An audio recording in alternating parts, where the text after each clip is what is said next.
Who is Ted Nugent, for those of us who don't know who he is? Okay, Ted Nugent started playing guitar with the Amboy Dukes back in the late 60s, and then he went solo in the 70s. His biggest songs then were Cat Scratch Fever and Free for All and Dog Eat Dog, Wang Dang, Sweet Poontang.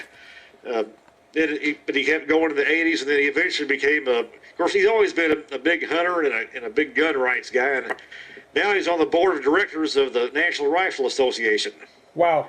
Go ahead. And he appears like on CNN and Fox News, and he has a radio show, and he basically tours and plays rock and roll during the summer, then he hunts during the wintertime. Okay, let's see, your Stickem channel's not responding. Did it turn off? Or? Oh, I'm still here. Everyone else can still hear me on Stickem right now, I hope. I think it might just be you, sir. Can everyone hear me on everyone can hear me on Stickem? I'm sure we'll get Brad or someone to say that I'm here. Yeah, I'm still here. Okay, so... you might just disconnect the mic. I'll just keep talking to you here on Skype and reconnect there when I get done here. Sure. So you said, did you find yourself in agreement with what Mr. Nugent had to say? Oh, absolutely. And, of course, if you think I'm a gun nut, Ted Nugent's really a lot more caustic than I am, especially during his rock concerts. What do you mean?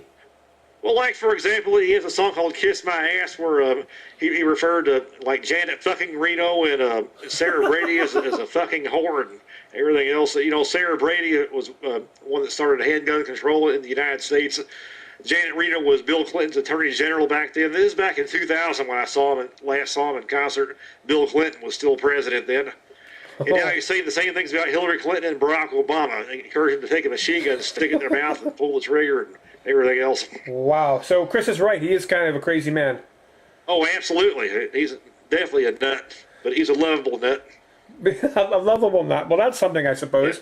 And during the time, so I stood in line and got some of his merchandise, and I talked to him, and I told him about my YouTube vids, and I told him about your response and everything, and I told him about that I put the purpose of my vid was to piss off the anti-gunners, and he goes, that's the way to do it. Just keep pissing them off. You just got to be willing to get in people's face.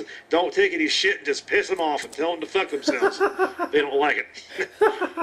So you told him about my response, did you? As briefly as I could. I didn't have a lot of time. There was a lot of people in line. They like moving on. He's basically sign your stuff. You get to talking for a bit, then kind of move on to the next person. But yeah, I did what I could do anyway. Wow. And then I was thinking after the fact, wouldn't that be kind of cool to have Ted on the Fred Factor? If he would do it. Well, I don't know. We're going to try here because it sounds interesting. Being that would be part of that whole discussion we're having on that front, to have him discuss his opinions on it. Wow, that's it. Did you feel like you were? Was it like a special moment for you to meet him? Was he someone you listened to a lot as a child? Well, actually, on my MySpace page, I have him listed as a hero on there. So, yeah, it's pretty cool meeting him. Although I don't look at him as a celebrity. That's one of the things about me. I don't really give two shits if someone's famous or a celebrity or not. I mean, in that room, I viewed him as a fellow American, a fellow freedom-loving, gun-loving American. Is how I viewed him there. You don't have time for heroes, I guess.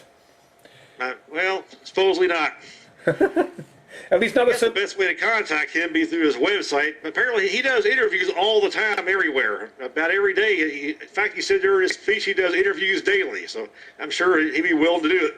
Well, hey, why not? That should be interesting. Wow. So, were you surprised to see him at the NRA meeting, or? Well, I knew it was listed on their website that he was going to be appearing to speak, so I figured, well, that'd be the day to go check that out. And I also knew that he was on the board of directors of the NRA anyway, so I knew he'd be there. Right. So the NRA has recovered then, I guess you'd say, from the untimely passing of Charles Heston.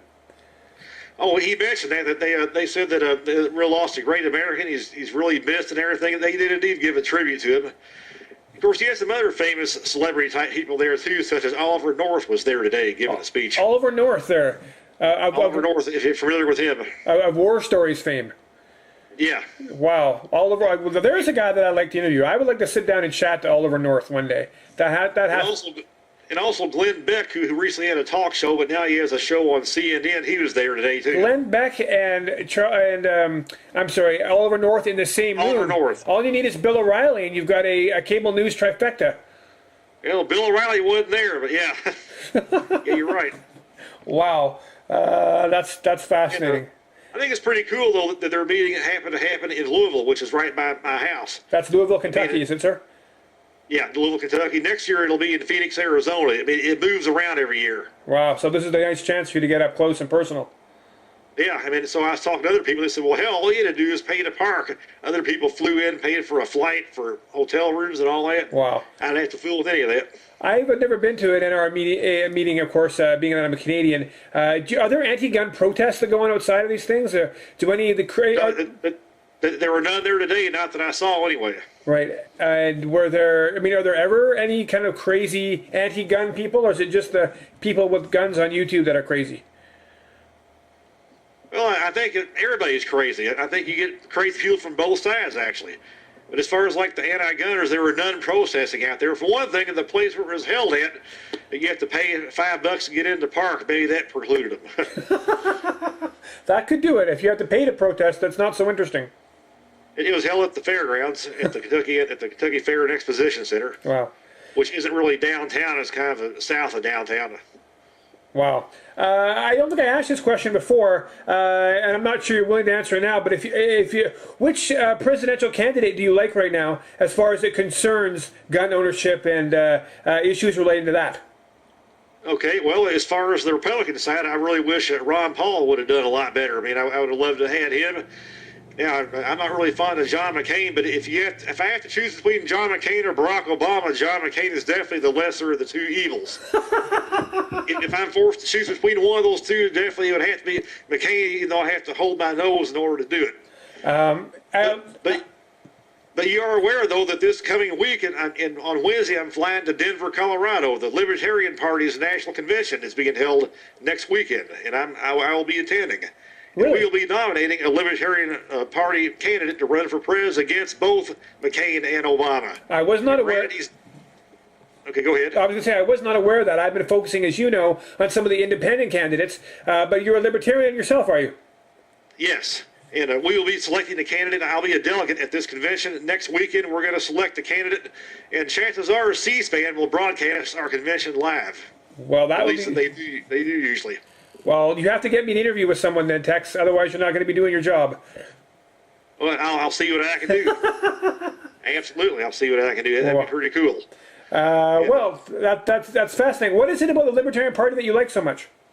Okay, well, the Libertarian Party supports freedom all the way around. Basically, the Libertarian Party, we tend to be liberal on social issues, but conservative on economic issues, which pretty means freedom all the way around, both low taxes, small government, but also the freedom to do what you want with your personal life, too, which a lot of conservatives don't like that.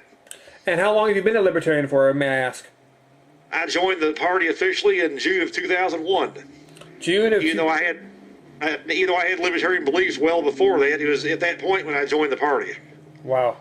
That's really interesting. I didn't know that about you, sir. I have to admit, I'm a little surprised, but that's what happened. Odds are, our Libertarian candidate that we're going to select is probably going to get maybe 1% of the vote, but I mean, fuck it, I'm not going to vote for either of the other two big ones.